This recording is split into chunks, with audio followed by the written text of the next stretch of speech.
Welcome, curious minds, to a brand new episode of Flying Chariots, The Rise. Tonight we have the pleasure of hosting a remarkable lady who has dedicated her life to spiritual self-discovery, alternative health, and the exploration of ancient traditions and sciences. Dr. Rita Louise began her journey of spiritual curiosity at the age of 8. Through her passion for health and wellness, philosophy, esoteric arts, and a deep fascination with archaeology and the origins of humanity, she has traveled an impressive path of personal and professional development. Dr. Louise is a graduate of the esteemed Berkeley Physics Institute, where she not only practiced meditation, but also immersed herself in the secrets of energy medicine and learned the art of intuitive clairvoyance. After graduating, she continued her education extensively, earning a degree in naturopathic medicine and later a doctorate in natural health counseling. In addition to her formal training, she is a certified Reiki master, hypnotherapist, and mindfulness practitioner. As a frequent consultant to the media, Dr. Rita Louise has appeared in film and television and has been guest on hundreds of radio shows including Coast to Coast, Midnight in the Desert, Mysterious Universe Radio, Dark Outpost, The Jerry Pippin Show, X-Zone Radio, Veritas Radio, and many more. Dr. Louise is also featured on Ancient Aliens and Gaia's Ancient Civilizations. She has appeared as a keynote speaker at events such as the Paradigm Symposium, Whole Life Expo, ASPE Paranormal Symposium, and the Texas Ghost Show. Welcome, curious minds, to another mind-bending episode of Flying Chariots, The Rise. And at this point, I want to mention Brandon Thomas with his fabulous podcast, Expanding Reality Once More. Guys, click the link in the description and show some love on Brandon's platform, please. And while you're at it, do the same right here, too, if you will. And I also want to mention Jessica Jones from Spaced Out Radio, who is also known for her very own show called The Cryptid Huntress. And Jessica had Dustin as a guest on Spaced Out Radio a few days ago, actually, where he presented his original photographs of Colonel Wendell Stevens. Am I right, Dustin? I think so. Okay. Yeah, you will also find a link to this episode in the description, guys. Love and peace. So, but anyways, as we've already heard in the intro, our guest today is best-selling author Dr. Rita Louise. Welcome, Rita. Hi, guys. Thanks for having me. You're welcome. Let's jump right in, Rita. If I remember right, I heard you say in one of your videos, I think I saw one of your videos last night. I was very sleepy already, so I don't remember the title of the video, but I think I heard you say that you lived in a haunted house when you were younger. Maybe that's a good start, please. If you don't mind, tell us a bit about yourself and how you grew up. And I'll preface it this way. So my mom was a big sci-fi, and I almost would say she was a conspiracy theory kind of person. But loved horror movies, loved Star Trek, the original series. There was a TV series called The Prisoner with Patrick McGoohan. I don't know if you've ever seen that. I mean, that was just one giant conspiracy series. She loved that. And so I was brought up with, having all of that be okay, and became interested in psychic abilities at a very early age. And actually, my first love in life was archaeology and anthropology. And my second love in life was psychic abilities. But in the meantime, the house that we grew up in was built in 1898. And so now that I understand ghost hunting as an adult and working as a ghost hunter, there was a residual haunting that lived in our basement. I called him the dead guy that lived in the basement. And it was really interesting because he just inhabited this one little area. And so you could like walk down this little hallway and just walk right through his energy. But he was creepy. The basement was creepy. It was a northeast unfinished basement. It was just creepy. And then the guy at the deli around the corner said that somebody had been killed in the house. And I'm like, it's the dead guy. And he got killed in the basement. I mean, because, but then I went to college. During my second year, you could move off campus. And so I had an opportunity to move into this house that was really cheap. I mean, I had roommates and utilities were included. And so where this was, it had the record snowfall for the continental United States year after year. So having heat included was really good. And I move in, and there were all kinds of weird things that would happen. You would hear, because we were on the second floor, there was a business that I thought sold mausoleum, which I thought was like linoleum, downstairs. And then we were upstairs. And so you would hear what sounded like the outside door open. So I would wait for the downstairs door to open or our door to open, but it didn't. And then you would hear this up the stairs, which scared the crap out of me. And I would just turn the music up really loud.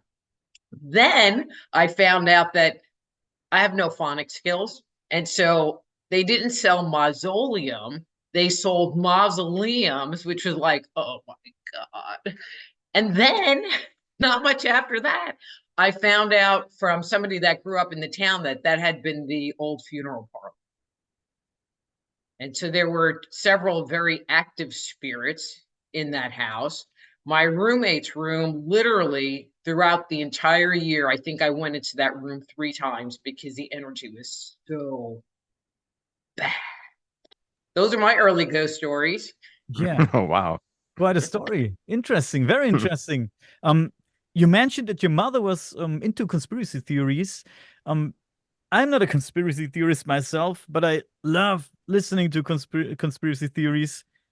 We have so much, man. But what do you think? What's the fascination behind these conspiracies? Well, I mean, I think they make you have to think outside the box. There's what we're being told, what we're being programmed with. And then there's this other thought and other opinion about what reality might be.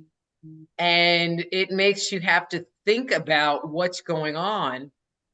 And today, in today's day and age, it's like there's the narrative that the news media provides, and then there's what to me seems like a more honest truth about what's going on. And I know we're on YouTube, so I'm not going to say too much because I don't want your video banned. Yeah, we don't want to get canceled, but I got you. Yeah, I got you. People call it conspiracy theory. People say the media telling a different story from the real story, but it's obvious that it's not a conspiracy. But it wasn't so obvious back in the day. Now I think everybody's like, oh, they just did this. Oh, that's kind of interesting. Interesting move. Wonder what the agenda behind that is.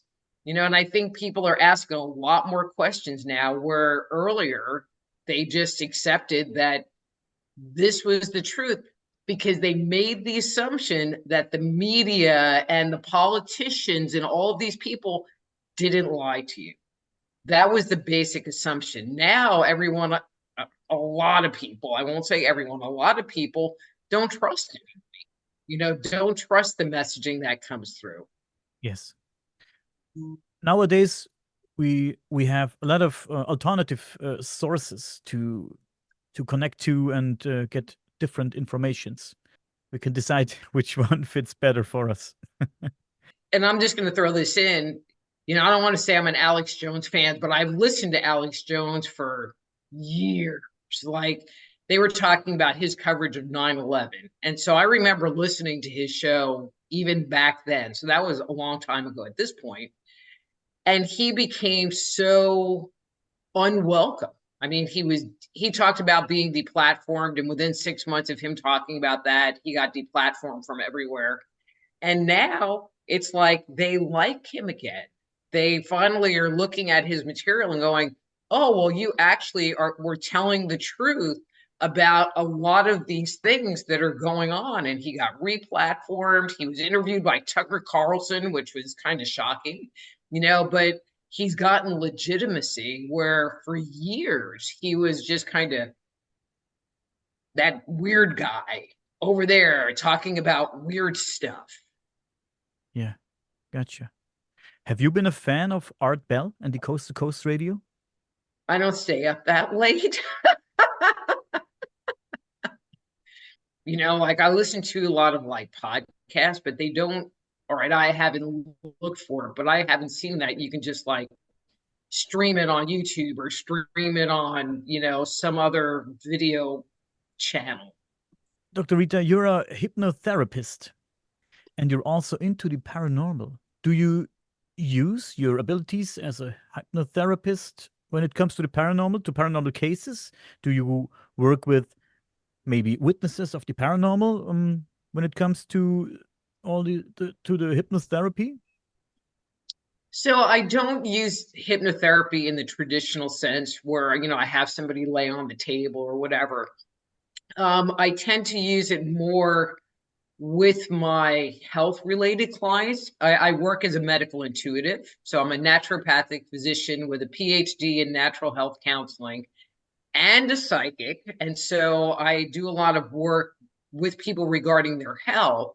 And so one of the things about hypnotherapy is there's a lot of guided imagery that's tied to it. And so I'll use that guided imagery with my clients to help them move past an issue or something like that versus, doing a past life regression or some kind of regression work with them. Mhm. So I've taken the tools and I've kind of made them my own for what really works for me. Yes, gotcha. Past life regression is very interesting. Mm-hmm. I would love to have one done on me. I had a friend who did one, and with with a surprising outcome. That was very interesting. I loved his story. I don't know what to think about it. Is it really a past life that we already lived? What do you think? I think so. There's two major lines of thought. You die, you go to heaven, and as it wasn't said to me this way, but this was my takeaway, and then you're locked in heaven for eternity. And you can't come back and visit the earth and, be a ghost, like grandma can't come to your special event because she's locked up in heaven. But then there are the people that believe that we reincarnate into a new body and, do the cycle over again. And so, I mean, I've had my own past life recall. I've worked with clients talking about their past lives. There's a big difference between doing a reading about someone's past life versus doing a past life regression. Because when you do a past life regression, you are actually in the past life, re-experiencing it versus me just going blah, blah, blah, blah. But I have found that tools that people have in the present are often developed in past lives that they're tapping into that energy and information. And so they're more remembering something that they had learned in the past versus having to learn this new skill now, if that makes sense. Yeah, Wow. I I just can't I just can't get a connection to the idea of heaven and hell since you talked about it a little bit right now. I just can't get a connection to it. I don't believe in the concept of heaven and hell. I I always say it all the time. I think we can create our own heaven or our own hell while Mm-hmm. we're alive.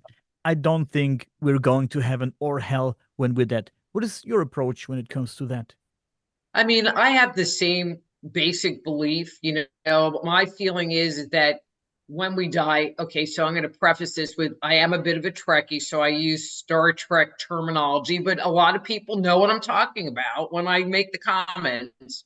And when we die, we enter into a different time space continuum. And so we're vibrating at a higher frequency than the people around us. And I always think of the Star Trek, the original Star Trek episode where I think Kirk and Spock or whatever go into a different time zone, and all the people on the ship are like, and then they come back 5 minutes later and they're like, but they're not moving, but Yes. they're moving really fast. And I think when we die, we move into a higher vibrational frequency, so that we can be seen by people that know how to tap into those frequencies. But, again, we're not locked in heaven. Or not locked up in hell, even though there's some people that should be locked up in hell, but that's a different conversation. Yeah, that's a different conversation. It's not up to us to decide. Yeah, going to heaven and hell. That's true. But can I make a list and submit it? You can surely try. Yeah, I'm the same. Yeah. Man, that's so interesting. I was asking about your hypnotherapy because there are hypnotherapists who work with victims or witnesses of UFO abductions, for example. Get interesting stuff out of these guys. That's very interesting. And sometimes you wonder, did it really happen, or is it some kind of how do you call it, Dustin? Cover up memory? How do you I think it's called like that? Yeah, like the PTSD or something like that. I don't know. Just Sometimes you I don't don't know know. where it's from. Yeah, that's interesting. Um, your bio gives away that you have a unique gift as a medical intuitive. You said it a few minutes ago, and clairvoyant. That's interesting. Tell us more about that, please. Okay. So when you talk about intuitive gift, psychic abilities, there are, a number of different ways that people process information. And so you might be a visual person, and so you receive, and I'll say spiritual information on a visual level. So as an example, as everybody that's listening to this show, can you see your car in your mind's eye? Can you see what your house looks like in your mind's eye? So people that tend to be visual have the capability to very easily do that. There are people that are not particularly visual. And so when you have a clairvoyant experience, it comes through basically like on that same TV screen. So that's one. And then there's clairsentience, which is the ability to feel energy. And so people that are empaths, I'm sure that's a big buzzword these days. People that are empaths, are feelers. And so they can feel the vibes in a room, or, they can walk up to you and know without saying anything that there's something going on with you because they can feel your energy. Then there's clairaudience, which is the ability to hear spirit. That's probably one of my personal weakest abilities, although it's a lot better than it used to be.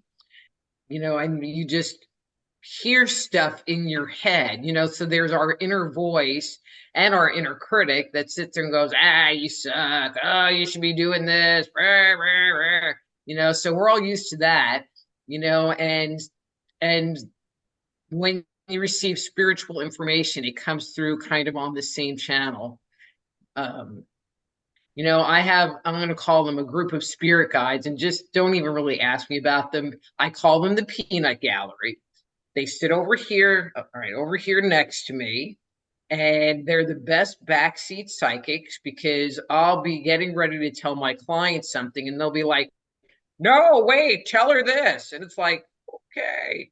People are like, "Well, who are they?" I'm like, "I don't know. They're the peanut gallery, and I'm okay with them being the peanut gallery because they give me good information, and I don't need to know." Gotcha. A few minutes ago, before I forget, a few minutes ago, you were talking about, and I hear that all the time, and it's very interesting to me. You were talking about frequency and vibration. Mhm. Man, frequency, like I said, I hear it all the time. Frequency, vibration, frequency. I had this podcast with this German woman. Her name is Anja Schäfer, and she's talking about a topic that I'm not into, but I found it very interesting. She's talking about um beings from Venus. She said there's beings on Venus, but Okay. they're not really living on Venus. They're living in a realm over the up there in a realm in a metaphysical realm. Let's put it this way. And she was also talking about vibrations and frequencies. So, in which context do you talk about frequencies when it comes to the paranormal? I mean, I think I'm talking about it in the same context. My personal philosophy is I like to just kind of stay within this lifetime, within this world. And if you want to talk about interdimensional beings, not that I haven't encountered some working with people, and this other weird stuff, well, we're ascending into the fifth dimension. It's kind of like, I haven't got the memo, and and I need to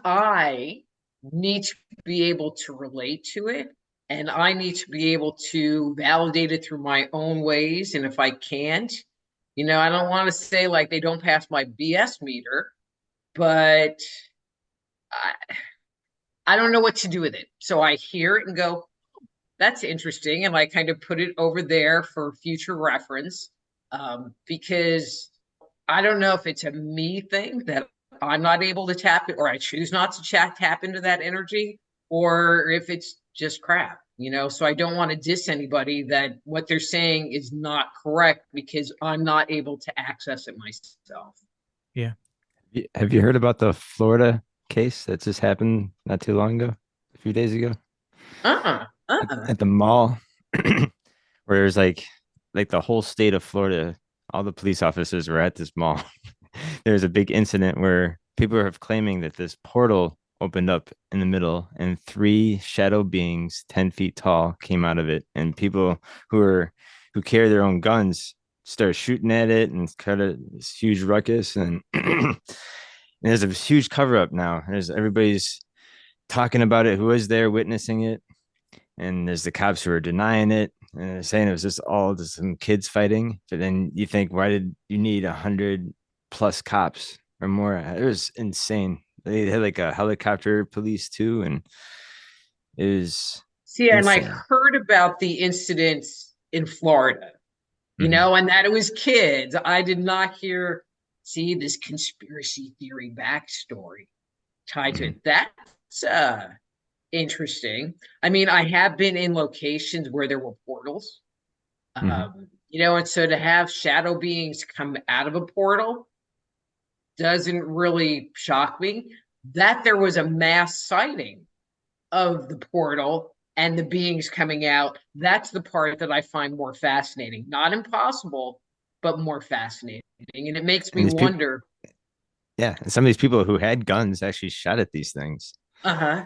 So I mean, again, because we see, we can access, and I'm going to say psychic information all the time. And so my belief is that people that, do not consider themselves intuitive, do not consider themselves psychic, do not consider themselves anything, when they see a ghost, it's because they were able to tap into that visual piece of higher vibrating information that was already there. That was there.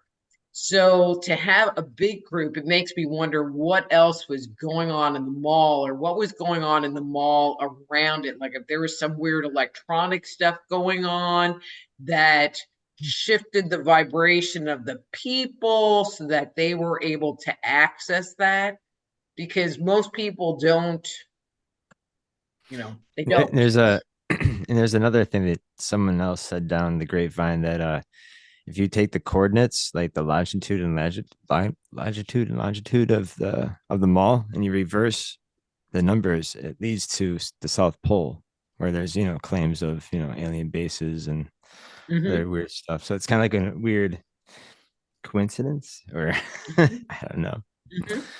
mysterious. Yeah.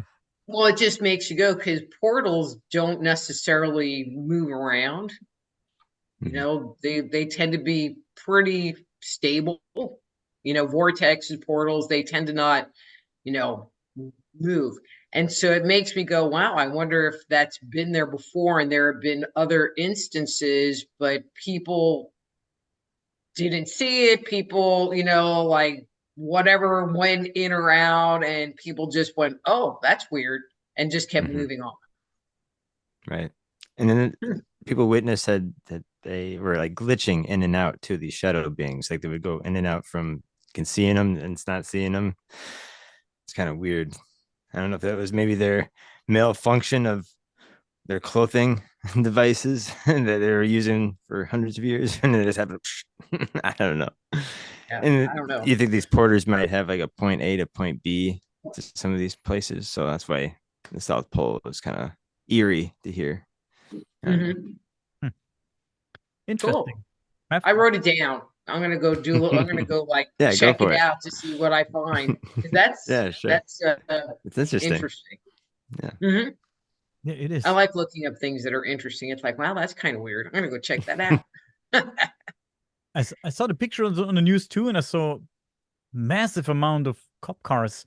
And I also only heard that there was a little shooting, or some young people had a fight and a little bit of beef.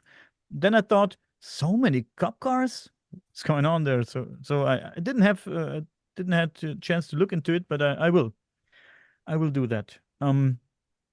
Dr. Rita, a few minutes ago you told us about being a medical intuitive too. Please get a little bit more into that. What exactly is a medical intuitive? Okay. So a medical intuitive is, and I'm going to give you the really simple, straight version, is somebody who has psychic abilities and works with people on health levels. Mhm. So there are some people that are mediums, and they're, one of the okay. So our body vibrates at a certain frequency. Our emotions vibrate at a different frequency. Our thoughts vibrate at a different frequency. Dead people vibrate at a different frequency. And so it really depends on what you want to look at. I mean, I choose to not deal with dead people. Um, and so when you work as a medical intuitive, I mean, I have people that call me because they have stuff going on, but they don't want to go to the doctor. They've gone to the doctor and, uh, they get 3 or 4 different diagnoses, or, they need to go get surgery and want to know if they should proceed, or they've had surgery and now they're having issues and want to know what's going on. Um, but I've had people that come to me because they have entity attachments. I've had people come to me because, I do a lot of work with trauma survivors, so people that have PTSD, or grew up in a very dysfunctional family and are emotionally dysregulated. So pretty much anything. I have 2 rules: I don't predict the future, and I don't talk about dead people unless it's a ghost at your house and it can stay at your house, or it's an attached entity, which I don't really consider a ghost because it's an attached entity and it's kind of part of you. Oh, yeah, that's interesting. I saw a lot about that on your YouTube channel. Um, by the way, also called I think Doctor. Just Energy Radio. It's Oh, Just Energy Radio on YouTube.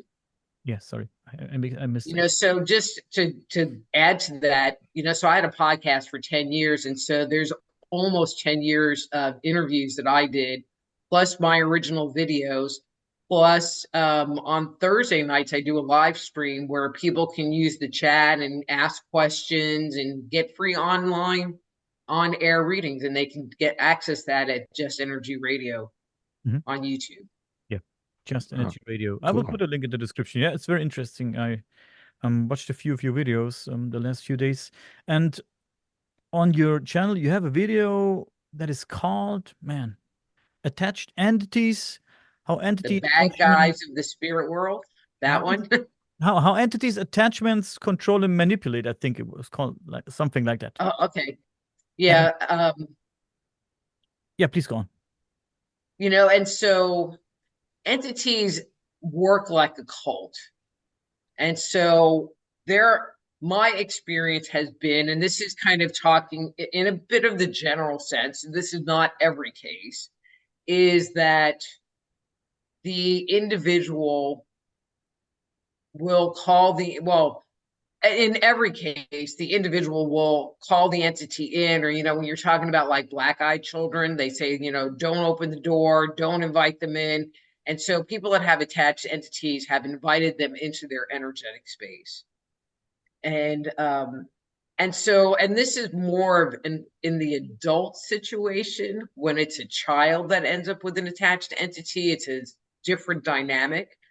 But many times, and this is the reason why they tell you not to play with Ouija boards, is there are people that will use the Ouija board, or they'll do automatic writing, or they'll do channeling, and they're getting these messages that are very kind and loving and upbeat and high vibration, and answering all of their questions.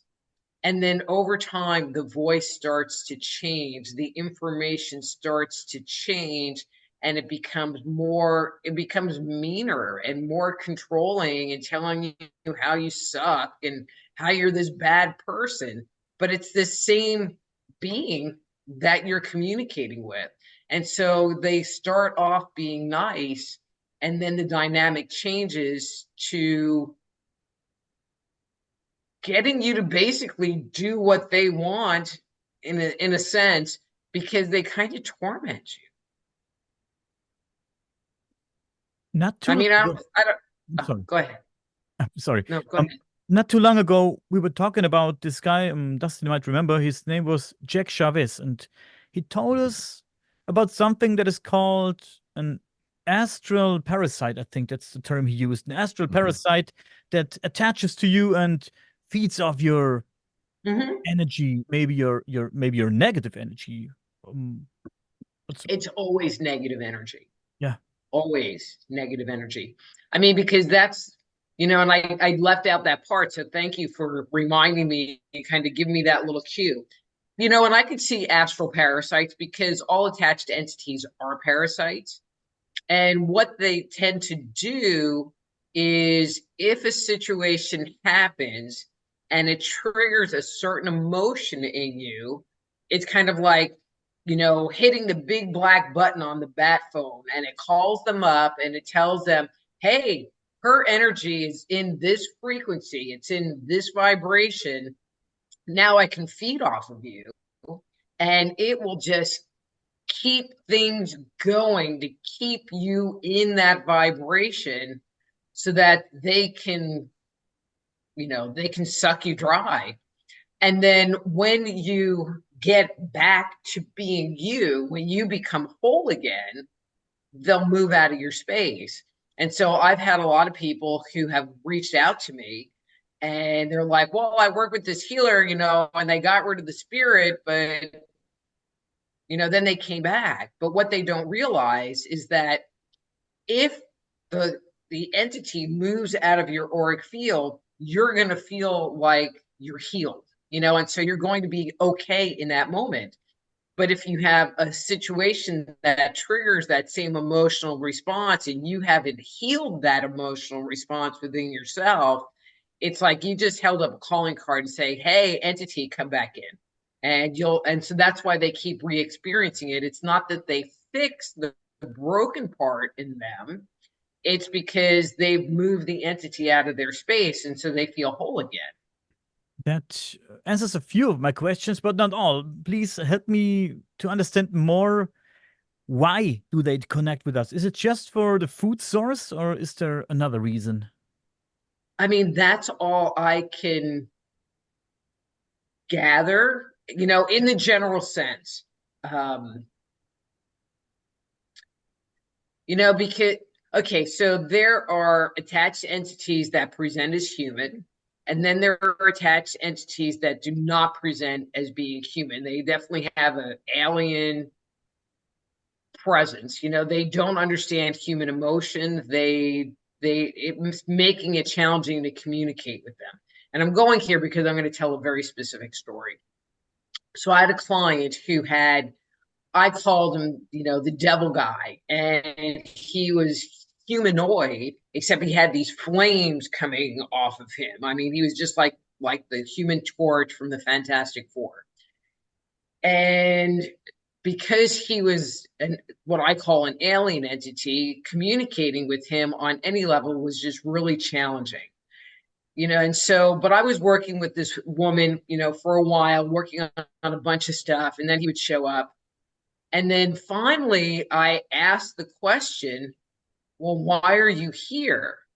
And his answer was, I want her to come with me. And I was like, well, what do you mean by that? And again, really bad communication. I want her to come with me. And then the light bulb went off in my mind. And I looked at her and I said, have you tried committing suicide? And it was this entity prompting her on so that she could go with him. That was like a really yucky kind of, but it's a true story. That's interesting. And I like to ask this question different people because everybody has its own approach. Can we even call it two worlds where these entities live, where we live? And if so, do you think that these two worlds are meant to meet each other? Does it have a reason that they can connect to us, and sometimes we can connect to them? At least some people claim that they can do it. So are these worlds meant to meet each other, or did at some point maybe something strange happen and then we could? I mean, you know, I don't consider them worlds, you know, I consider them different frequencies, you know, and there is no time and space. And so you can go from here to wherever. Hang on one second.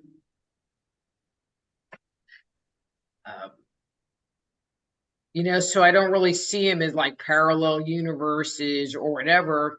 You know, they're just spirits that live in this world.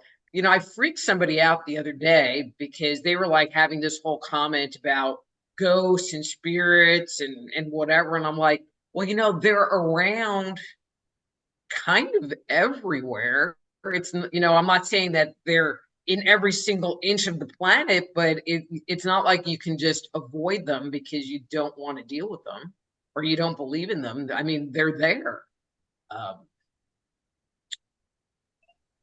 You know, my feeling, and this goes more to the individuals that present in more human form, is that they really haven't crossed over, you know, and that they are earthbound. And so they haven't gone through the life review process. They haven't let go of their issues. And so on some levels, it allows them to live vicariously through the other person. When you're talking more about the alien-ish entities, they often will come through some kind of a vortex or a portal to interact. You know, they aren't hanging around. And I'm going to like bring up other things. You know, years ago, when there was something going on with someone, you know, they would automatically say, oh, you know, it must be a past life issue. Since we were talking about reincarnating, you know, this must be a past life issue, which I have really only found in a handful of situations. But today, it's really shifted, and now everything's an entity issue. My life sucks because it's an entity issue. You know, I'm having a bad relationship because it's an entity issue. I mean, everybody wants it to be an entity issue, and it may or may not be. And I'm not an expert in this area, but I think it's worth talking about. You know, there are things that are called thought forms. And so if you think about that, you have an entity and you just keep projecting out that you have this entity attached to you because someone somewhere told you you had an entity, which may or may not have been true. And that, now your own energy is creating this life form, that interacts with you in the same way. I mean, and not that they're like a a dead guy, invisible spirit being, but they're your thought form. And it took me a long time to be able to separate the two, whether it was actually an entity or the person's thought form creating the issue in the first place. And I wish I had more to give you with that, but no, that's already a lot for me, at least for me. okay. What you mentioned vortexes and portals a few times now. What's the difference between a vortex and a portal? What's the origin, if we know something about it? I don't know. Never researched it. To me, the difference is a vortex goes into the earth, so they tend to be, I have to think about this, horizontal, where a portal will usually be in three-dimensional space. So there might be a portal in a wall. I've had clients who had portals going into their auric field, which are the worst. They're the worst ones to have to try to deal with. So they tend to be, come from the world around us versus go into and out of the earth. I mean, there are people that say that where two ley lines cross, a vortex is created. Oh, yeah, ley lines. You don't ask me about them. That's all I got. I was gonna say we have here in Wisconsin, we got a small town called Burlington, and they have the Burlington Vortex, and there's like this forest nearby, and you go there and you could take pictures with your camera, and your pictures turn out all swirly, and there'd be orbs going in and out. There's a woman who takes people on tours there, show them certain spots in the forest. But you're right, like I actually never actually heard where the vortex is more ground nature based, and then like the being the portals kind of peering, like above you or below you, other things. Yeah, it's really interesting that we said. Yeah. Before we continue, you brought your latest book with you. Before we forget. I did. Yeah, show it. Please show it. So this book is called Dang, It Was Me All Along. Cultivate Happiness Through Mindful Awareness. And there are so many people that are unhappy and so many people that survive in negative thinking, here to help you understand what's going on inside so that you can change it. Many times we just walk around on autopilot. Something happens, we have a reaction, and then we do something or don't do something, as the case may be. And we just live that way. I was triggered, and now I want to react this way. You have the opportunity to change it. You have the opportunity to address what the trigger was, what the causation was, to see, if you can change that, if you can modify it. Maybe it's a false belief that you're carrying around. Maybe the trigger is a friend of yours who's just, I'm not going to say that word, adult. How's that? And maybe the relationship needs to end. And so, because once you sit there and start paying attention to what's going on inside and become responsible for your internal environment, and you become responsible for your happiness, it is totally a game changer. Okay, now if you have a narcissistic personality, it probably is not the book for you, because they do whatever the hell they want. But there are so many people that are empaths and people pleasers and codependents. We're programmed, each of us is programmed to living our life a certain way and reacting to things a certain way. And until we can sit there and look at what these scripts are, these little computer programs that have been embedded in us, I call them little viruses. You're driving down the street and someone cuts you off, and your knee-jerk reaction is to roll the window down and scream at them.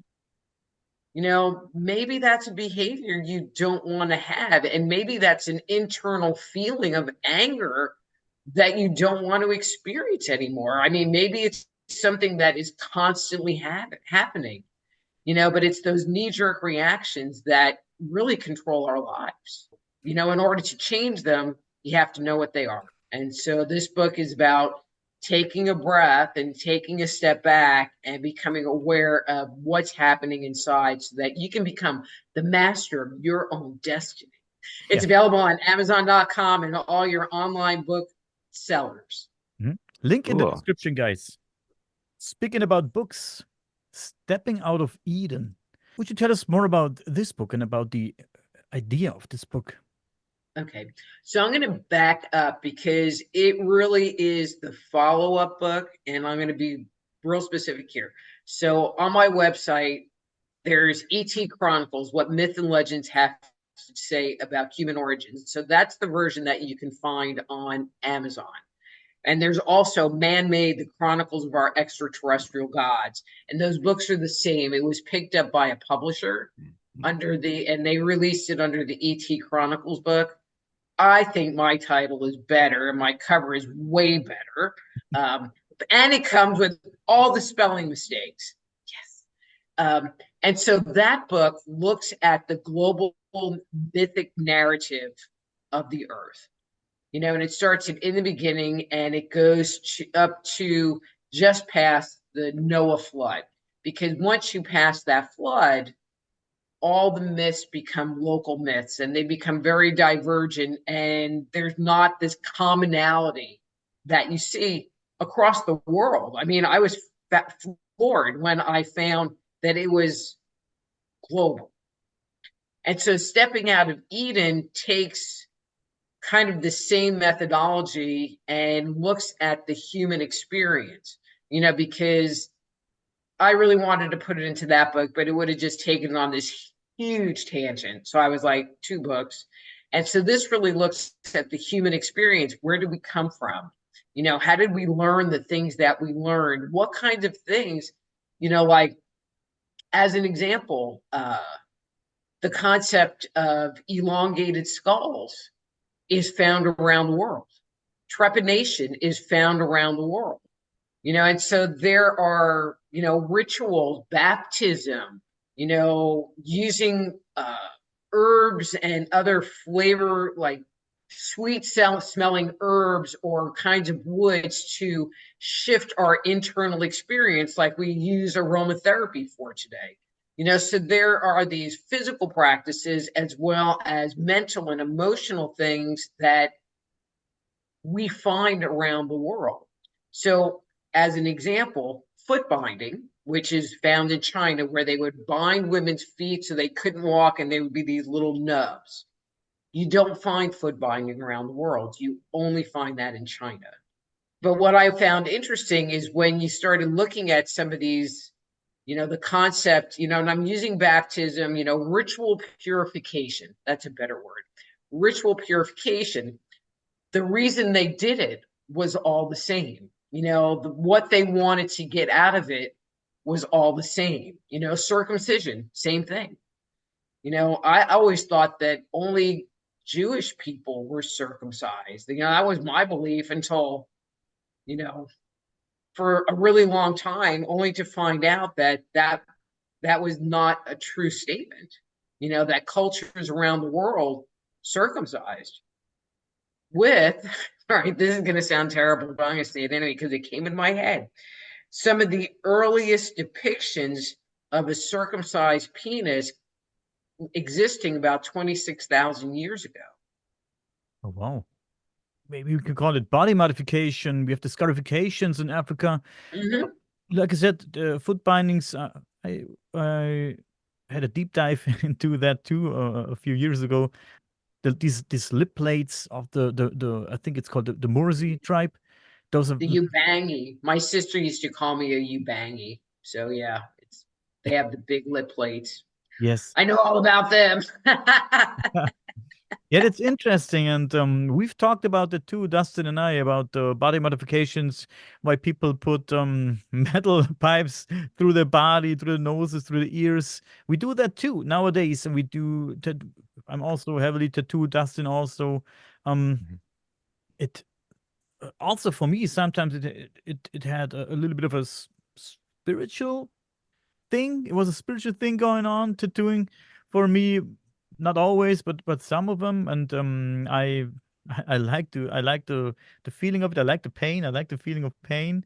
And I like to put myself through this process because sometimes it was very very hard to get through this process, very painful. But afterwards, I felt really good, and I felt yeah, I was just in the moment, right? I was in this moment. All my problems were gone for a second. I felt very good and very empty, and it was a good Yeah. feeling.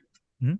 Yeah, sometimes. But in antiquity, tattooing and scarification identified achievements. Like the Maori culture had very specific tattoos that, you could look at somebody and know their history, kind of like you look at a military person, they have all their badges, so you know that they've been in combat this many times and they've served this long. And so you can read their history based on their ribbons and their medals. And so tattooing offered the same kind of pieces of information.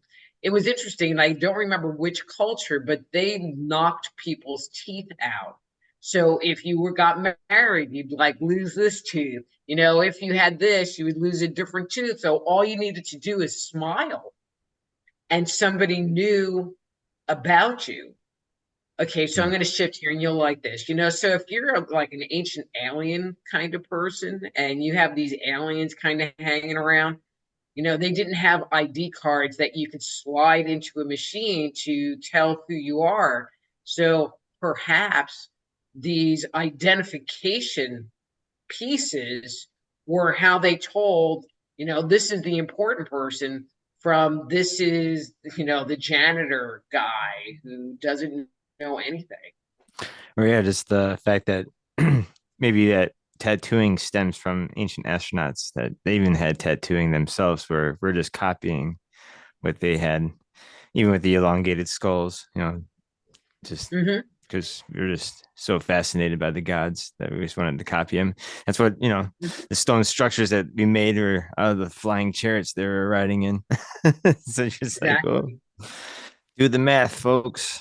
But some of them, are interesting because many, like tattooing, scarification, circumcision, don't start until usually the boy, could be a girl too, is coming of age, 12, 13, 14 years old. That's when they all start, because they're seen as a rite of passage as well. And so if you don't do that, you're considered girly and you're not allowed into adult male society. But the elongated skulls, and it's right up there with the foot binding, that starts when the baby is an infant. You can't wait till the kid is 13 years old. And this is me speaking in a mom voice. Why would you do that to your child? Why would you put your child through years of pain in order to create that, unless there was some, and I'm going to say, more inspired reason for you to do that? That it wasn't just a vanity thing, that there was a higher purpose to it. Yeah. Yeah. It's like the cargo cult, like Mhm. the Kayapo Indians in Brazil, where they every year they have a yearly ritual where they dress up like this astronaut named Bep Karote, where they sing the story of this guy coming in a chariot with smoke and fire on the top of the mountain, and it came down into their village, and all the brave men went to fight this thing and threw all their spears and bow and arrows at it, and it like turned into dust. And he's kind of like, laughing there and shit. And he had his weapon himself, and he never pointed it at the people, but he pointed at the tree and blew it up and like showed how powerful he was. He was putting like jaguars asleep and shit. And but but yeah, people were scared of him, and they started throwing food at his feet and stuff, and he was just standing there in the middle of the village, just in his astronaut suit, what they uh, kind of recreate once a year. And they do this today of this Hmm. ancient living cargo cult. But the story is just so not as unique. I mean, this is the fact that the physical contact with these people, and I guess this astronaut stayed with them for a few years and married one of the women. And it talked about he had like white skin with a beard. You know, people in South America don't have beards and stuff like that. So again, just that there's so much detail in the story of Beb Karoti, and the way he looked and the way they interact with him. It's very amazing. Well, Sorry. and I love the fact that that living history has come forward to today, where in, Western culture, a lot of it has been suppressed, and there's just little pockets and pieces of information that we can hold on to. When I wrote the ET Chronicles / Man-Made book, um, I thought I was going to write it for this very general audience, and I realized that I was really writing the book for the Western civilization, because if you're in the Americas, they already believe in sky gods, and in China, they believe in the sky people. In Australia, they already know there are people out there and that they've interacted with us. It's just, in the West, where it has just been brainwashed out of us that it can't possibly be true. In this book, you had an eye on myth, and you talking about gods, Hmm. goddesses, if I remember right. Don't have it here. To what extent have you interpreted the roles of gods and goddesses in this myth? I mean, I believe that they were here lurking around the earth from pretty much the beginning. So this is the narrative and my interpretation of the narrative, because I went and found all of these myths and put them into a timeline, and this is kind of the story it tells. Is that a group of gods, 8 primary gods, how many underlings there were, it doesn't tell, set up shop on a dark or semi-dark planet. And there was a war that occurred and a catastrophe that occurred, and a group of them left and came to Earth. And that started the Golden Age, and we hear about the Golden Age in a lot of different cultures. And, corn was the size of your arm, and, everything was really great. And they were here and were, the best I can assume is they were here trying to mine the earth. We don't really have a whole lot of stories that come from that very early period. Um, but the earth was covered with water. And then this other group of gods, the sky gods, that are usually represented as being the white people with the beard. So the first group, they're represented as being half man, half serpent. So we see those characters in Greek mythology, and then we have Tiamat and all of these other, reptilian-y kind of beings. So they were the original inhabitants. So then these sky gods, and the reptilians lived in the earth or in the mountains, so they were subterranean. They came and they have a war with the beings that are on the earth, and so we see that narrative in the war between Zeus and Kronos. Kronos is represented as half man, half snake. We see that represented in the story of God fighting Satan again.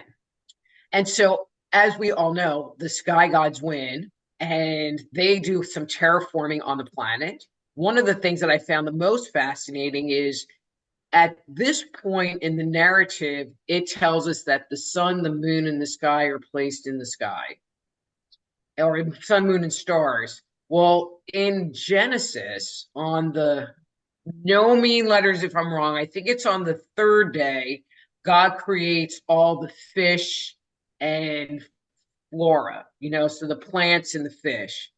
And then on the fifth day, God puts the sun, the moon, and the stars in the sky. Well, how can you have plants if there's no sun? But it's a consistent narrative that you find where there's a terraforming event, and then the sun, moon, and stars are placed in the sky. And then they create humanity after that. I think that, part of this story, which I kind of left out, is the children of the god are the giants. So I'm assuming that these are the, 7 to 12 foot giants who were a bit nocturnal. And the flood was not necessarily to get rid of humanity as much as it was to get rid of the giants, because they weren't serving the gods in the way that they should. And then we're here. I found it fascinating that humanity literally did not show up in this narrative until the second to last chapter of this book. People are like, oh, the aliens 40,000 years ago, 100,000 years ago. And it's like, no. Okay, I'm going to just continue, because one of the earliest and most consistent myths that we have on this planet, so the Noah story is the most consistent and most widespread. The one that falls second to that is the story of how humanity got fire. So in the Norse tradition, Loki gave fire to humanity and was punished. Or there's Prometheus, who gave fire to humanity and was punished. Or in the Americas, it was Macabo, who gave fire to humanity and was punished. But we didn't have fire 100,000 years ago. We had the use and control of fire that it is absolutely certain, although many believe it was way before this, 780,000 years ago. And so they feel like the ability to use fire came with Homo erectus, but where they start finding actual hearths and fire rings and caves is around that 750,000 years ago. So we do indeed have common elements or patterns in the myth of different cultures that could suggest extraterrestrial influences. That's very interesting. Very, very interesting. In the context of ancient aliens, I like to look at things that are underground. I really do like these stories. There are many interesting tunnel systems around the world. For example, in South America, I talked to an interesting lady living in Peru. She told me about this very large, very, very large underground tunnel system over there. But we don't know who created these systems or who built them. That's very interesting. Have you done research in this direction? Not a whole lot. I did a lot of my research just more on the myths, but the tunnel systems are interesting. But if you have a race of beings that are subterranean, they talk about the ant people in the Americas, and humanity went underground during one of the devastation events that happened and lived with the ant people. And the ant people took them through these tunnels to someplace else, and it became their new home.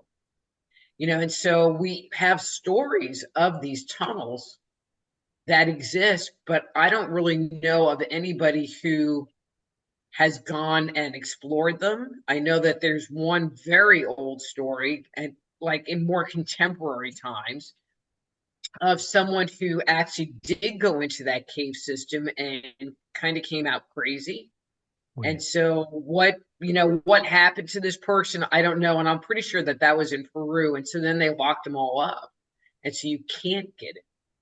Mm-hmm. I know these stories about these guys who went into that system. I know a story of two guys who went in there to look for the gold that they say it's hidden in there.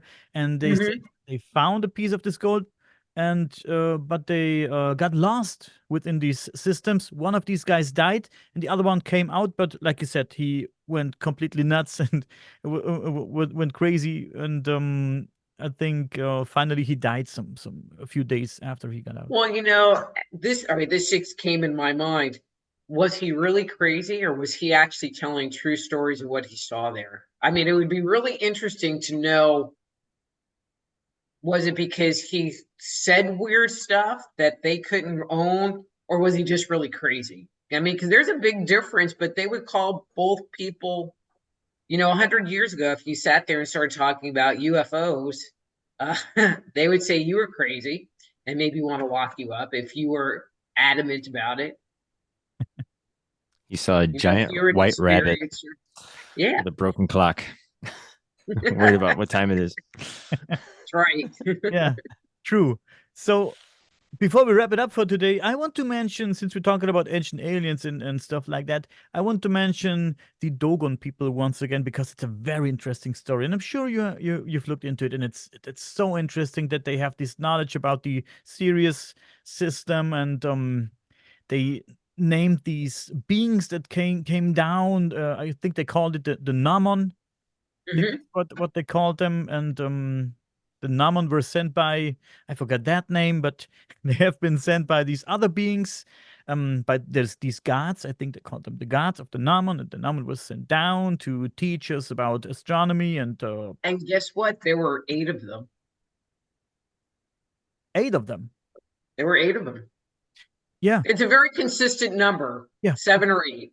Mhm. So anyway, sorry. Yeah, no, it's all good.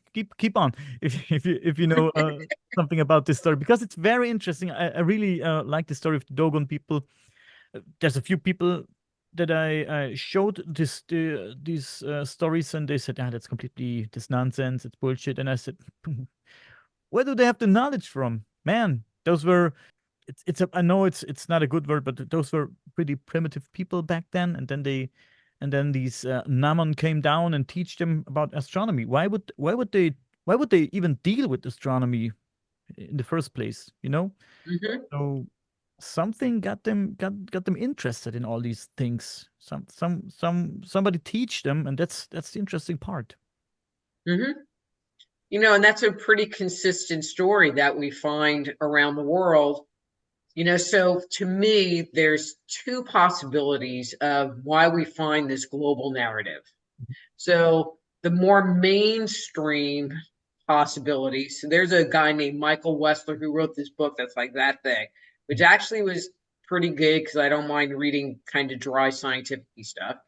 But his theory was there was a group of people that left their area and kind of dominated different cultures around the world. And so their story became the story.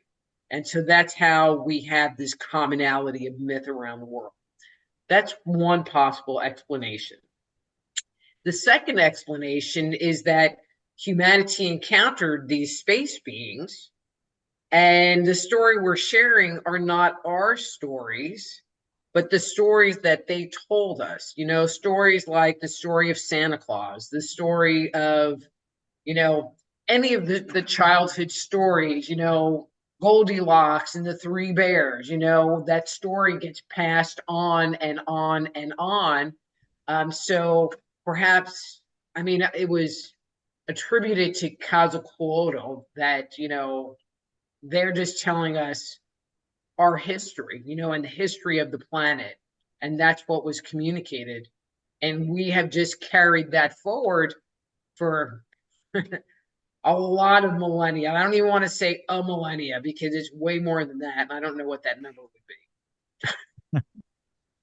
Yeah. What's your thoughts on lost civilizations, lost knowledge? People say there have been a very, very advanced civilization long before us, maybe even before the dinosaurs, and we forgot about it. Mhm. Everything got destroyed, and we built it up again, or maybe different, more civilizations that have been very advanced, just like we are, or even more. What's your thoughts on that? I totally think that that's true. I have one caveat that I don't think it was humanity as we understand our physical being and our physical presence. I don't believe it's us. I think we came very late into the game. I think we were genetically engineered. And so that could be a whole other show. And so these earlier cultures were the giants. They were the extraterrestrials that came. So there were others. What the others were was not us as human Homo sapiens sapiens. How's that?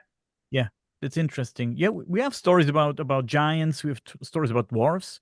We have stories about Hmm. different, and we had this human type of humans that was called Homo floresiensis, who came from the island of Flores, and they were only like a meter in size. Like Hmm.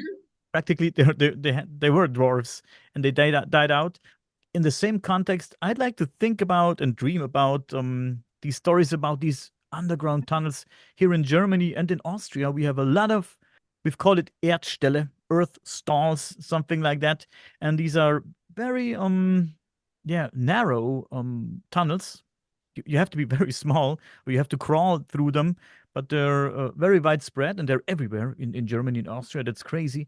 And also with these underground tunnels, nobody knows who made them. Sometimes they seem to make no sense because it makes no sense to hide in them because of enemies or something like that. It doesn't make sense to store stuff in it because of the way they are built. So it practically makes no sense. Why are they there? But that's crazy. And some people say maybe there have been a very small type of humans or dwarves who built these for whatever reason. So people don't know how old they are, what was the use. That's strange, and it's interesting to wrap your Well, mind and around. it's interesting that no one's really explored them either. Yeah. It's kind of like, they're there, but let's just not talk about it, because they might find something. You're absolutely right. And I think in a lot of topics, I'm wondering why people don't want to put money into the research because I think it's some things are pretty interesting. It took us a long time before we put a good amount of money into the UFO research, right? In Hmm. at least in the States. Over here in Germany, nobody's doing research on UFOs. People laugh about it. It's still ridiculed. And but over there, you have put a lot of money into research and into the search for extraterrestrial life. I'm talking about Avi Loeb and guys like him. That's so interesting, and it's I think it's very important. People say, "Oh, we have to care about stuff here on Earth. We have war, we have this and that. There's hunger and stuff like that." Yeah, but it's also very important to look for stuff out there. It's very important. People sometimes Hmm. don't seem to get how important it is. Um, I'm not saying it's not important to explore the sea, the deep sea, and stuff like that, or get rid of problems here on our planet. But um, exploring space, it's very, very important, very, very important. Hmm. And I also think that we should put money into researching paranormal phenomena, which I think Yeah. all is connected. I say it all the time. Everything is connected. Paranormal phenomena, Hmm. UFOs. It's all. I think it all has one origin, one source, and we should put money into that too, like a good amount of money. But if you sit there and look at the mainstream narrative, and I'm just going to say this again, no mean cards or letters, anybody, but there are so many people, and it's changing, thank God, that live inside the four corners of the book. And I think you know what book I'm talking about, the one and only book, and so you can't have extraterrestrials, you can't have ghosts, you can't have psychic phenomena, you can't have anything because it's not in the book. And so to get people to fund things that perhaps step outside of that doctrine, um, it's changing, but it's not there yet. Mhm. I mean, it's changed a lot. I have been on my spiritual path since I was like 13, and it has changed so much since then. So Yeah, I have hope. we do. We also do have hope, man. That was so interesting, Rita. I had a lot of fun talking to you today, and Dustin also. I'm guessing was very, very interesting. Thank you for being our guest tonight. It was very interesting. Well, thanks for having me. I had a great time. That's good. And maybe we can talk again. Let's meet again and have another chat in the future, because Okay. there's so much more to talk about, and you have a lot of interesting books, guys. Link in the description. Take a look at Rita's YouTube channel also. Is there anything else that you want people to know, or maybe some things where they can find you? Facebook, whatever, homepage? Sure. So my webpage is soulhealer.com, and the link will be in the description. I can't really take more friends on Facebook, but I've created a Facebook group called Dr. Rita Live, and it has me on a TV thing. Oh, and here's a cool thing that you guys will appreciate. So I was filmed for Gaia's Ancient Civilizations #5. Oh, cool. And well, 4 and 5, and they're releasing 5 now. I don't know if they've released all the episodes yet. Oh, sweet. I love that show. Mm-hmm. Yeah, Ancient it's great. Civilizations. Yes, that's awesome. Is this show? I think it's on Amazon, right? It's on Gaia. No, it's a streaming. It's its own streaming platform. Oh, Gaia. it's Oh, called yeah. Gaia. Gaia. Yeah. Sometimes I do have problems watching things on Amazon, like Ancient Alien stuff like that. It's not available here in Germany most of the time, but yeah, I will look that up. Thank you for the tip. Okay, You're welcome. that was very interesting. Like I said, thank you so much again, and please stay with us for 2 more minutes, okay? Sure.